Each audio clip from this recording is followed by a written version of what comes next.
You are a cultural pioneer, or as I'd like to say, a culture-neer. You're daring to go where others aren't willing to go. The unknown doesn't scare you, it intrigues you. You're not satisfied with the status quo. Business as usual is not in your DNA. You're done with doing the same thing and expecting a different result. You're an explorer at heart and a trendsetter by nature. You were born with purpose, called to lead, destined to make a difference. You are a Culture-Neer.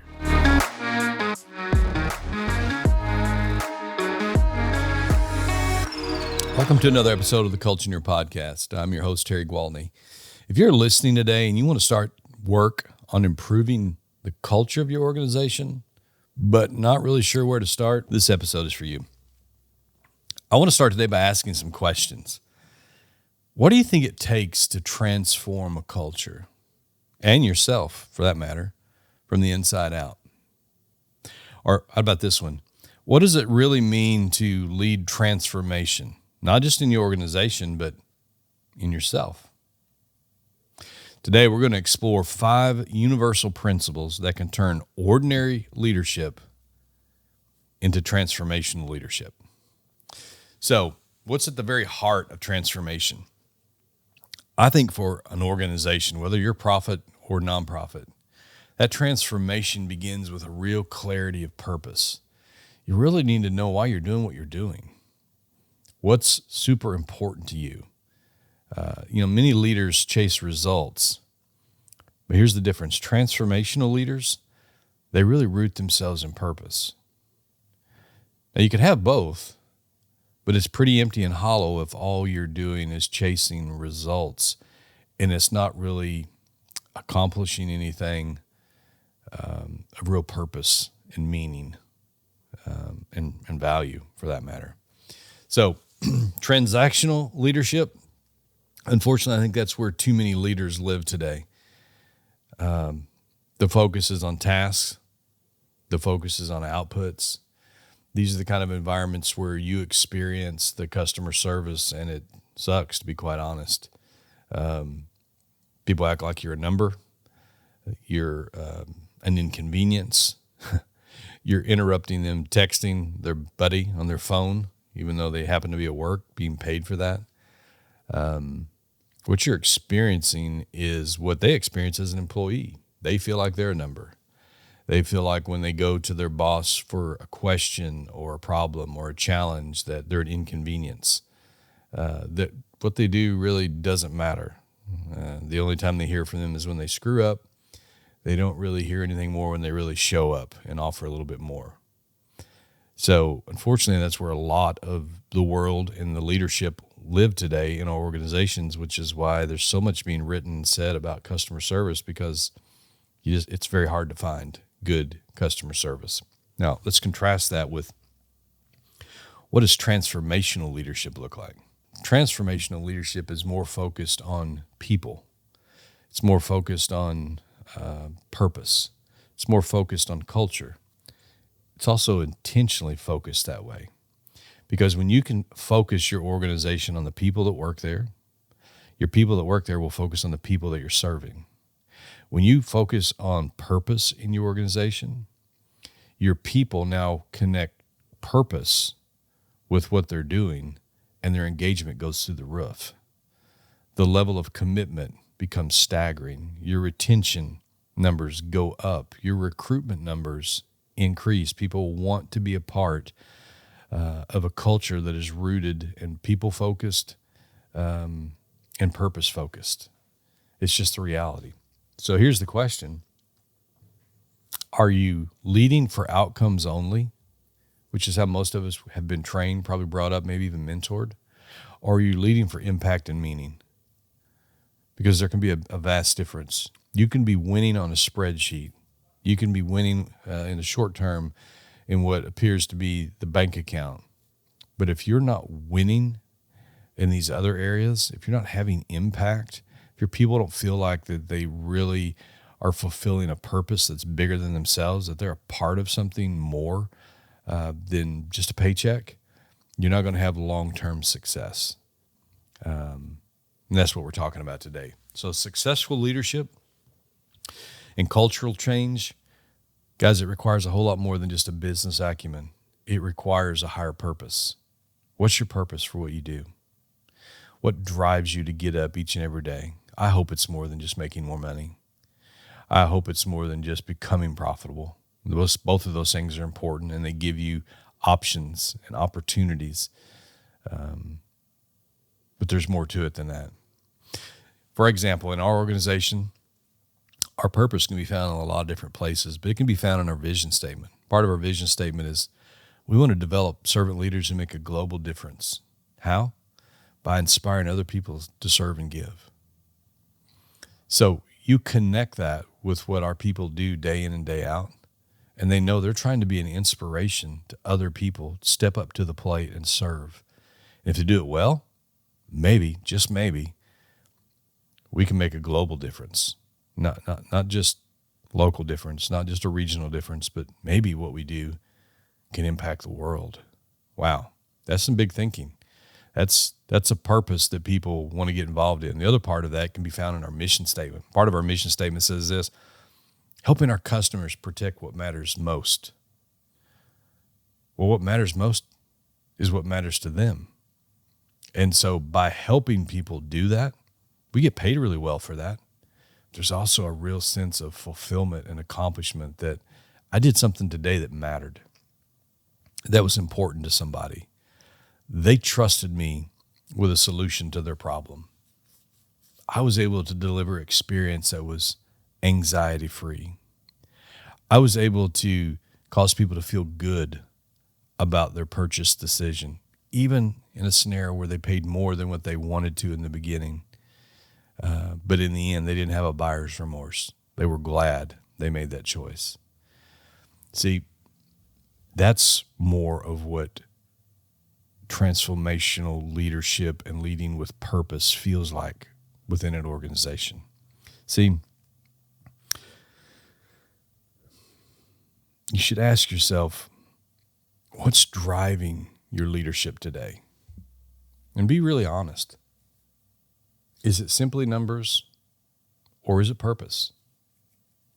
Because what it is for you is what it'll be for the people that you're leading. And if those people are united by more than a paycheck, and they're united around a purpose that's bigger than themselves, oh, you're onto something. You're onto something that brings engagement. You're onto something that causes people to give when you're not looking, to treat your customers the way you would treat them, to create a culture that creates raving fans, a culture that is welcoming to new people that come in, a culture that builds a brand that works to win the hearts of your customers every single day when they wake up. That's a difference maker, guys. So what do those factors look like? I think there's 5 of them that we can talk about today that are universal, irregardless of whether you live in the for-profit or nonprofit world. And the first one is purpose. You need to define why you and your organization exist. And the first may sound kind of silly. Well, why? Why do you exist? What kind of gifts and talents and experience do you have that maybe has been following you around all of your life? And then why does your organization exist? And if you can bring those 2 worlds together, you're going to begin to live with a whole new level of fulfillment and contentment. And out of that overflow, you will love what you do. And consequently, you'll be really good at it. And that's really important when you're the leader. Because if a leader doesn't like what he's doing and he's not very good at it, it impacts and infects everybody that is in the organization. You want to transform an organization? Watch the leader come alive, because he knows what he's doing matters. He has a sense of purpose. He lays his head down at night with a sense of fulfillment. You see, without purpose, strategy begins to drift. With purpose, alignment and focus follow, and they grow. So when you know what the purpose is, it's easy to stay in alignment because you know what you're shooting towards. There's a lot of good ideas out there, but all of them don't align with your purpose. And if you're not careful, you go chasing all those things. You find yourself not aligned with why you do what you do and why your organization exists. And those are the things you need to be really, really good at. That's where your strengths are, And you've built systems and processes around doing that one thing really, really well. And purpose keeps you aligned with that. There's a company called Coca-Cola Consolidated. I look to them for inspiration often. They're the biggest independent Coke bottler in the nation, 16,000 employees the last time that I was reading about them. They're located out of North Carolina. And basically how Coca-Cola works is in the beginning days, they created the formula, and then bottlers would buy territories, become like franchisees, and they would take the formula and then they would bottle it and distribute it in local areas. And over the course of well over 100 years, this family-owned business that went corporate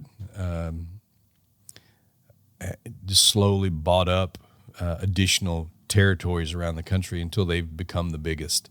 But how they lead their organization is really, really powerful. But here's what their mission statement is. Short, sweet, to the point. Honor God in all we do. Wow, that's pretty straightforward for a company, traded in Wall Street. Honor God in all we do. That becomes a guiding light. In other words, their North Star for all the decisions they're going to make. What's your guiding North Star? Super important. Because when you have that, you're less likely to drift. You're more likely to be aligned with your purpose. You're more likely to grow and to keep your focus moving in one direction. The second principle is your people. You need to value your people. You need to equip your people. You need to develop people beyond their job description. In other words, when you're looking at the health of your organization, don't just look at the numbers. Don't just look at the cost of goods. Don't just look at the profit in the bottom line. All those things are important in budgets. You have to look at those. What about the soul of your organization? What's the soul of my organization? Your people. Try doing what you're doing and be successful without your team, without your people. So how are they doing? How healthy are they? Does where they work make them a better person?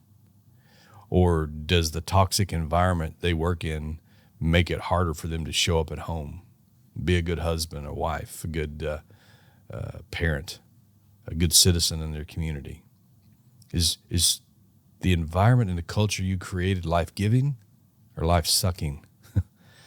I hope it's the former, but for too many people, it's life-sucking. They go to work and then they come home, kick the dog, scream at the kids, yell at the wife, and then go drink their weekend away because they don't like their life, only to repeat it all over again on Monday. That's not the environment you want to create. So you need to help develop people. We just finished literally yesterday an 8-week project where we just made time in our weekly meetings, 15 minutes. We bought everybody in a company a book, and the book was on how to be a better dad. Now, that doesn't have anything to do with what the product that we create, the service that we provide, but it helped develop people. It helped develop people that were dads, that weren't dads, that knew people that were dads. So there was a benefit to everybody, even some of our female staff, even though we're male-dominated in our organization and really in our industry. Everybody was able to take away a principle from that. But what we were doing is we were developing our people. And see, when you invest in your people in things that matter to them that aren't just professionally or work-related, they become more invested in your company. They become more invested in your customer. That's a two-way street. And so I just really want to encourage you, find a way to equip, develop, value your people. I remind our folks all the time, one of our mantras is we're a leadership development company. We just happen to provide home improvement solutions. But do you know what you're saying there? You're saying that you're going to develop people, which means you're going to take people with raw potential, bad habits, maybe lack of experience, and you're going to mold that and develop that into something to where they become a leader and skilled and good at what they do. Well, that's a process. And so you have to be committed to that. And so are you just demanding things from people? Or are you developing people? Developing will take more time in the beginning, or will pay big dividends in the end. Transformational leaders see individuals as whole persons with potential. I like to tell people in our interview process, potential is not what you are. Potential is what you can become. And if we invite you to be a part of this team, it's because we've seen something in you that we see you doing potentially here 5 years from now. I know we're talking about a certain position that is open right now, but we're checking the boxes for where would you fit with where we're going to be at 5 years from now. That's potential. Transformational leaders see that. I think transformational leaders see what other leaders, they just look at. They see it differently. You need to be investing your time and asking your team about their growth, not just their goals. People. You grow your people, you'll grow your business. Bottom line, you don't get anything else out of today, grow your people, and your business will grow. That's your growth strategy. And so maybe start asking them about their growth, not just what their goals are. And then when you find those stories where you've invested in people, share those stories. It brings hope and inspiration to other people. I remember a guy not too long ago, and I knew prior to coming to work for our company, we're big on reading. We believe leaders are readers, whether you consume that through an audio version of a book or you physically turn a page and read it and highlight it old school, kind of like I do. I knew he hadn't read much before he got here. And so I asked him, how many books did you read before you came here? Since the time you left school and you got here, he said, absolutely zero. I laughed. I said, how many books have you read since you've been here? He's been here about 2 years. It was his 2-year anniversary. We were celebrating in what we call Day 365. He said, 22. I said, 22 books. And in the first however many years of your educational life, you didn't read any after that. Nope. And he said, even my kids say, Dad, why are you reading this book? But then he went on to equate to how it had changed, how he was showing up at home, how he was parenting differently, how his wife looked at him differently. Probably one of the highest comments that I've heard, and fortunately for us, I've heard it more than once. He said, my wife told me that she would kill me if I ever left this place. And it's not because of all of the money he makes. It was because who he was becoming in the process. He was going home different. And so, do you have people in your organization that can say that? That's what you're looking for. And when you find that, amplify that story. Tell that story among your peers. That's how you build culture, as you tell these stories that people can relate to, and it encourages them to do the same thing. See, a healthy culture sees employees as whole people, not just workers, which means you got to look at their entire life. You know, you need to know what's going on when they're having a baby and it's different. You need to know what's going on when they're struggling with an elderly parent. You need to process through all that as you're doing life together. Still work, there's still responsibilities, all that still applies. But you can do it with a certain sense of empathy as you're walking through the process. Third principle today is passion. Passion about creating energy around the mission of your organization. See, energy and enthusiasm, man, they're contagious. Just like a bad attitude is contagious and you want to deal with that as soon as it comes up, so is energy and passion. You ever been around that person that they come in and they're leading the meeting and suddenly everybody perks up and everybody kind of wakes up and you come alive? Why? Because they're just bringing energy and passion and they're excited.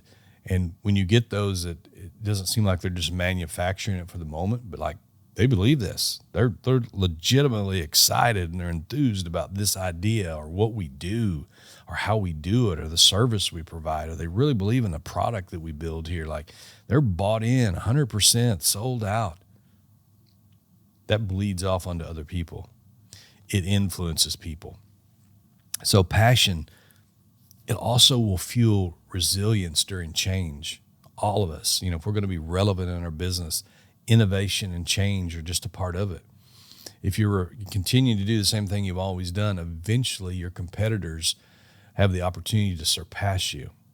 And so that's going to require change, and change is not comfortable for people, but passion helps fuel that resilience as you're having to go through something that involves change, which again is usually painful. It's a new skill set that we're having to learn, a new way of doing things, or whatever the case might be. It's just different.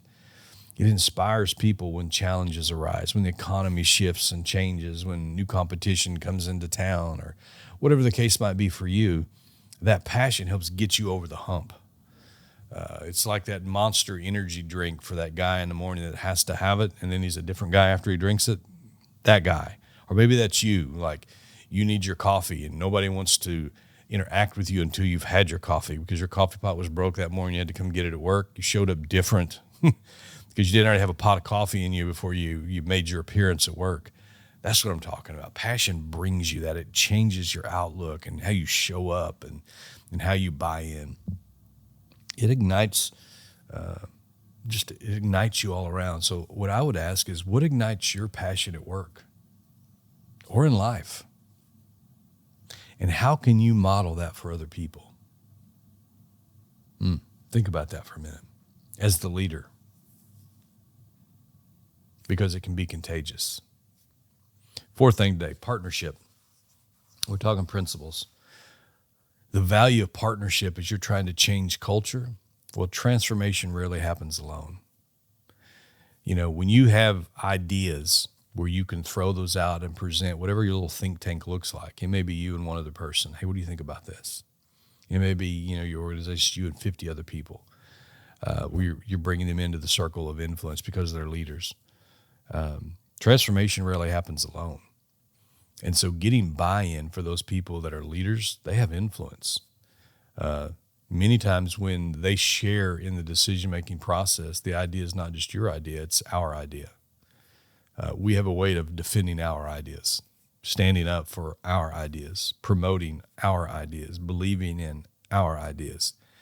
So how do you build that partnership? It's super important to build it as you're trying to transform and change culture. Get that buy-in. Build some authentic partnerships inside and outside your organization.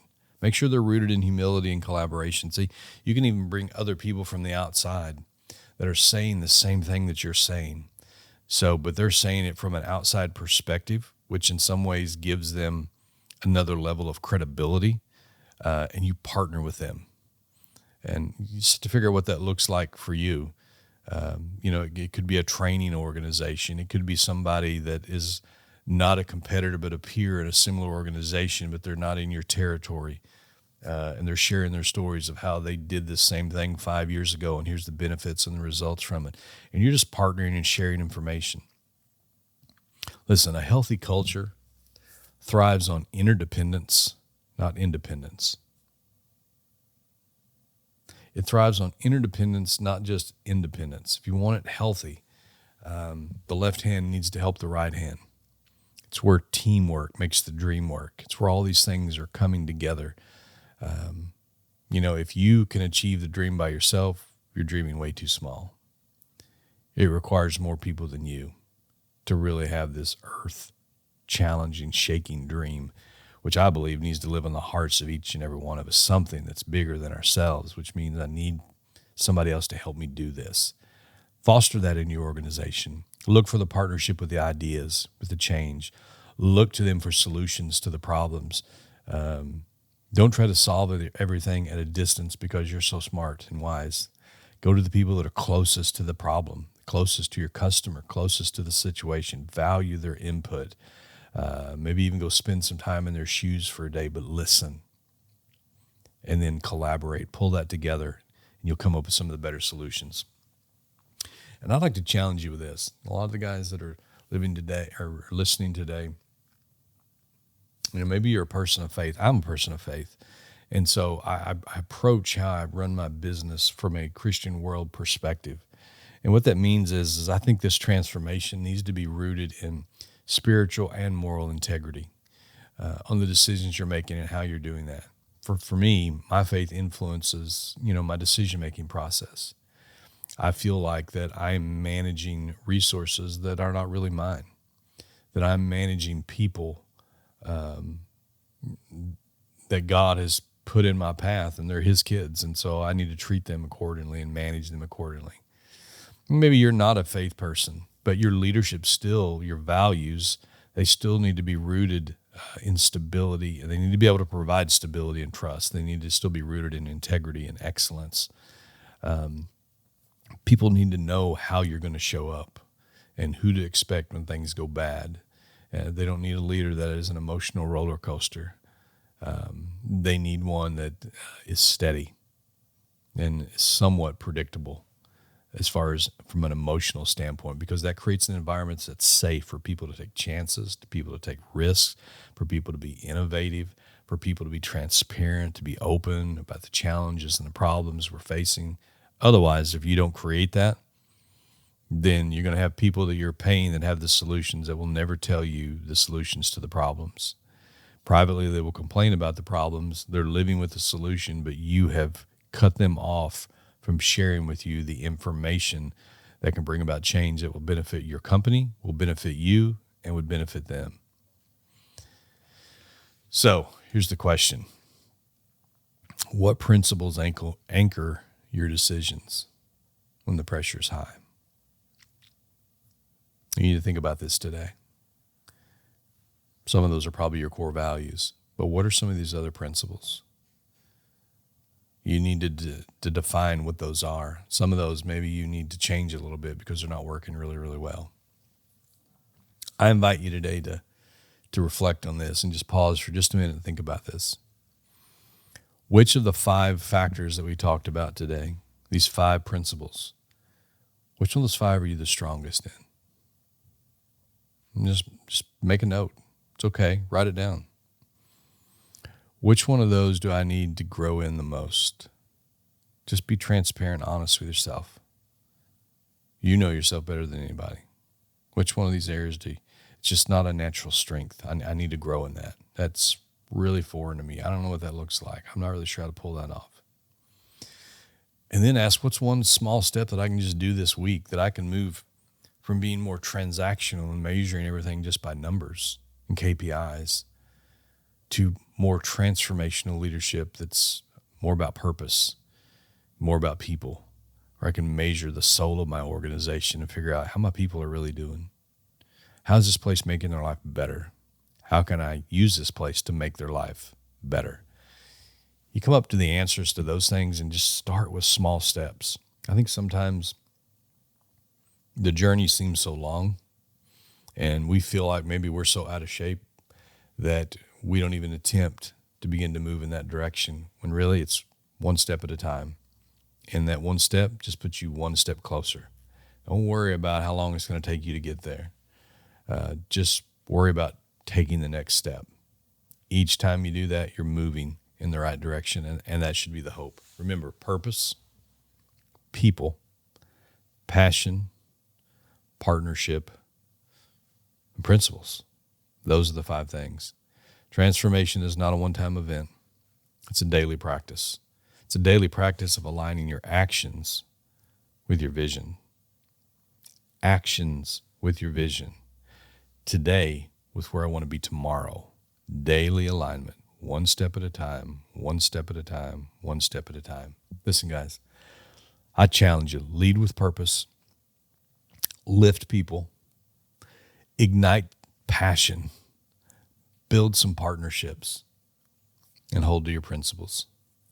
You'll not just manage your culture, you'll transform it. Remember, the culture is only as healthy as the leader. We'll see you next time on the Culture-Neer Podcast. Thank you for joining us on Culture-Neer, where every episode is a step forward on your leadership journey. We hope today's conversation sparked new insights and added real value to your life, empowering you to lead with greater strength and purpose. If you enjoyed what you heard, please connect with us. Follow our Facebook and Instagram pages, subscribe to our YouTube channel for exclusive content, and give us a rating on Spotify and Apple Podcasts. Your support helps us grow our community and continue delivering conversations that matter. Thanks again for listening, and until next time, keep striving, keep leading, and keep inspiring.